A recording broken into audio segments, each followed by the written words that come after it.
एक रहस्य से आवरण उठ रहा है। पूरी सरकार या सरकार के एक हिस्से में अब और अधिक खुलापन आ गया है।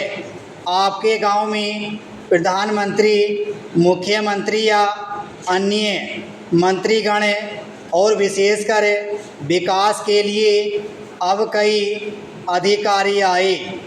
हर प्रकार से सरकार में अब खुलापन बढ़ा है। एक आम व्यक्ति को अपना काम करवाने के लिए क्या कहना पड़ता है?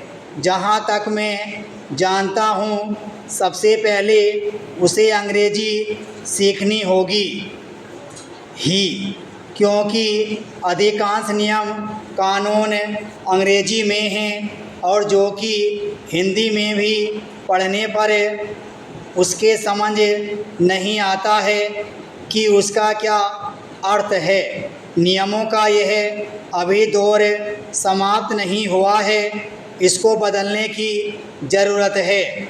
मामूली से मामूली आदमी को पता चले कि क्या उसको कहना है, किसके पास जाना है, किसके पास प्रार्थना पत्र देना है, और थोड़ा बहुत पढ़ा लिखा होगा तो उसमें क्या लिखना है। ऐसा नहीं हो कि वे कुछ लिखकर ले जाए और वहाँ कहे अधिकारी कि यह तो नियम में नहीं बैठता, न नियम में प्रार्थना पत्र बैठता है।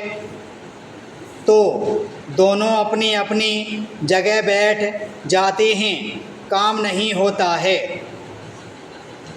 यह सबसे बड़ी बात है कि जो प्रशिक्षुओं को समझाई जानी चाहिए कि उन्हें सब कठिनाइयों को जानने के बाद और उलझन में नहीं डालना चाहिए।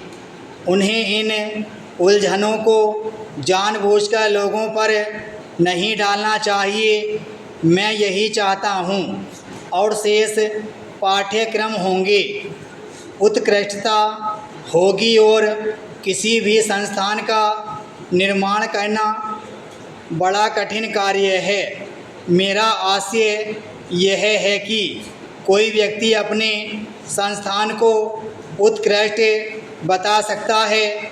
मैंने बहुत से लोगों को ऐसा कहते भी देखा है, लेकिन थोड़ा गहराई में जाएं तो आप पाएंगे कि यह उत्कृष्ट नहीं है जितना कि वह ऊपर से दिखाई देता है।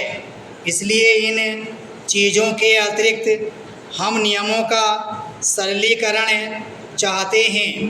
केवल कागजी ही नहीं, बल्कि हम चाहते हैं कि लोग भी इन्हें समझें।